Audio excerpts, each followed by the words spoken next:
ವಿಧಾನಸಭೆಯ ಶಾಸಕಾಂಗ ಪಕ್ಷದ ನಾಯಕರಾಗಿರ್ತಕ್ಕಂಥ ಶ್ರೀಮಾನ್ ಸಿದ್ದರಾಮಯ್ಯನವರು ರಾಷ್ಟ್ರಧ್ವಜವನ್ನ ರಾಹುಲ್ ಗಾಂಧಿ ಅವರ ಕೈಯಲ್ಲಿ ಅರ್ಪಣೆ ಮಾಡ್ತಾ ಇದ್ದಾರೆ.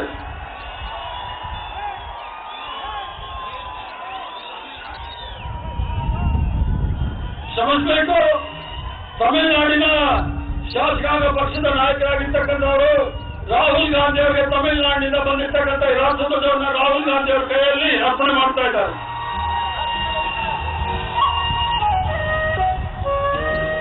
ಇದನ್ನ ಪಿಸಿಸಿ ಅಧ್ಯಕ್ಷರು ಕರ್ನಾಟಕ ಪ್ರದೇಶ ಕಾಂಗ್ರೆಸ್ ಕಮಿಟಿಯ ಕಾಂಗ್ರೆಸ್ ಅಧ್ಯಕ್ಷರಾದ ರಾಮಚಂದ್ರಪ್ಪನವ್ರಿಗೆ ನಿಮ್ಮ ಮಕ್ಕಳಿಗೆ ದುಡ್ಡಿನ ಪಾಠ ಮಾಡದಿದ್ರೆ ದುಡ್ಡು ಮಾಡೋದಿರ್ಲಿ, ಅವ್ರು ನಿಮ್ಮನ್ನೇ ಮಾರಾಟ ಮಾಡಿಬಿಡ್ತಾರೆ. ಹುಷಾರ್. ಫ್ರೀಡಮ್ ಆಪ್ ಡೌನ್ಲೋಡ್ ಮಾಡಿ ಮಕ್ಕಳಿಗೆ ದುಡ್ಡಿನ ಪಾಠ ಮಾಡೋದು ಹೇಗೆ ಅಂತ ಕಲಿಯಿರಿ.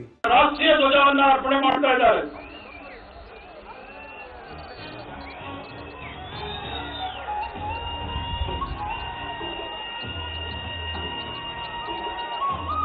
ಜೋರು ಜೋರು ಜೋರು ಜೋರು ಬಹಳ ಜೋರು.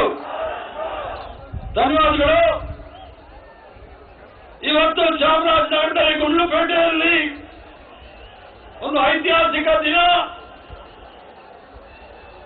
ನಮ್ಮೆಲ್ಲರ ಅಚ್ಚುಮೆಚ್ಚಿನ ನಾಯಕರು ಅಖಿಲ ಭಾರತ ಕಾಂಗ್ರೆಸ್ ಸಮಿತಿಯ ಮಾಜಿ ಅಧ್ಯಕ್ಷರಾದ ರಾಹುಲ್ ಗಾಂಧಿ ಅವರು ಕನ್ಯಾಕುಮಾರಿಯಿಂದ ಹಿಡಿದು ಕಾಶ್ಮೀರವರೆಗಿನ ಪಾದಯಾತ್ರೆಯಲ್ಲಿ ಸುಮಾರು 570 ಕಿಲೋಮೀಟರ್ಗಳನ್ನ ಕ್ರಮಿಸಿ ಆಗಮಿಸಿದ್ದಾರೆ. ಅವ್ರ ಜೊತೆ 120 ಭಾರತೀಯ ಯಾತ್ರಿಗಳು ಸಹ.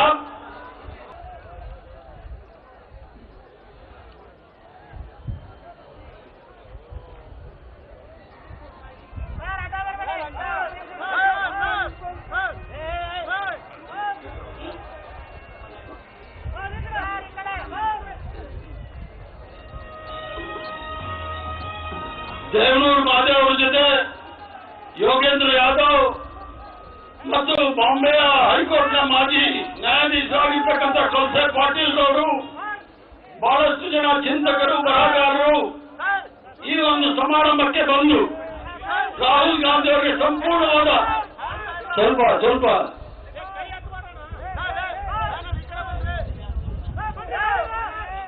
ಸಿವಿಲ್ ಸೊಸೈಟಿ ಕಡೆಯಿಂದ ಸಂಪೂರ್ಣವಾದ ಬೆಂಬಲವನ್ನ ಸೂಚಿಸಿ ಅವರೆಲ್ಲರೂ ಸಹ ಬಂದಿದ್ದಾರೆ.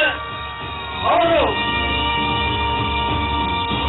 ಸಂವಿಧಾನದ ಪ್ರಿಯಾಂಬಲನ್ನು ಸಹ ದೇವನೂರು ಮಹಾದೇವನವರು ರಾಹುಲ್ ಗಾಂಧಿ ಅವರಿಗೆ ಅರ್ಪಣೆ ಮಾಡಿದ್ದಾರೆ.